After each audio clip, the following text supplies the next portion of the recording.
Hola, ¿qué tal? Muy buenos días. Vamos a continuar en esta mañana con nuestra serie sobre la vida de Jesús y estamos viendo ese sermón del monte, las bienaventuranzas, y quedamos precisamente en el versículo número 11 del capítulo número 5 de Mateo, que dice: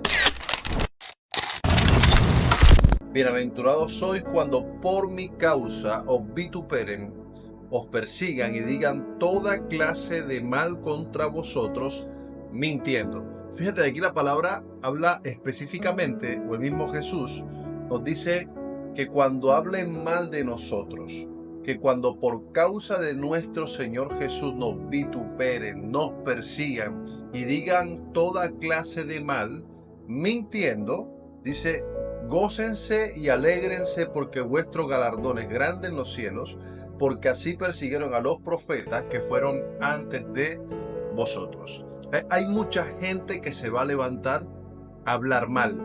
Hay mucha gente que, a causa de saber que somos cristianos, que estamos predicando la palabra, que estamos siendo esas personas influyentes que deberían impactar al mundo porque el Espíritu Santo está en nosotros, cuando nos intenten hacer daño, cuando intenten agredirnos, cuando nos calumnien, cuando digan mentiras de nosotros, porque fíjate, aquí la palabra dice cuando se use la mentira para poder atacarlos, ustedes alégrense y gócense. O sea, si hay una característica de un seguidor de Jesús, de un discípulo del Señor, es que a todo el mundo no le vamos a caer bien.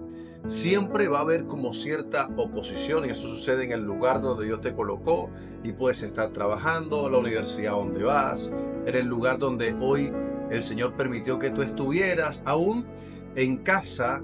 Tu propia familia parece que se te va a colocar en contra, parece que te va a inventar cosas, parece que te va a rechazar. Esto es absolutamente normal.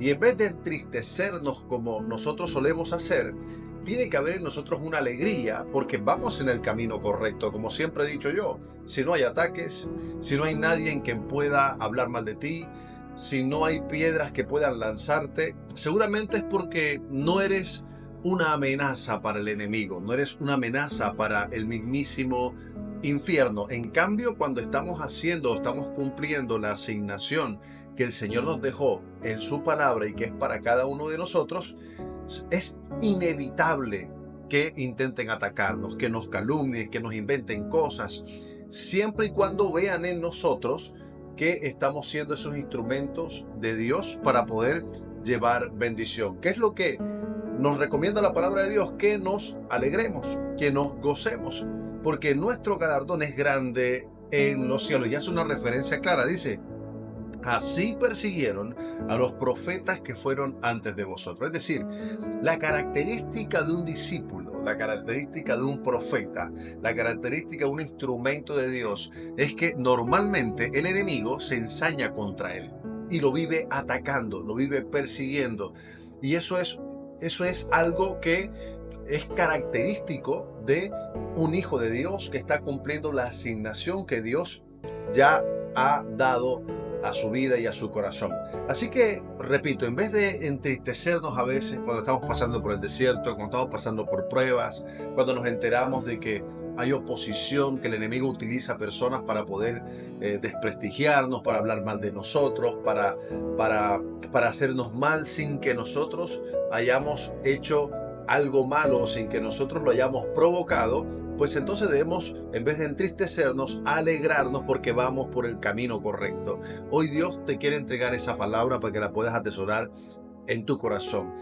Dice: si hoy tú te has sentido agredido, te has sentido atacado, si la gente se ha levantado en tu contra hablando mal de ti y de lo que tú estás haciendo en Cristo Jesús, eres bienvenido a esta casa, iglesia de Dios, donde normalmente esto es lo que ocurre para intentar hacer que nos desanimemos. Pero tú y yo nos levantamos y creemos firmemente en lo que el Señor ha dicho que va a hacer. Dios te bendiga.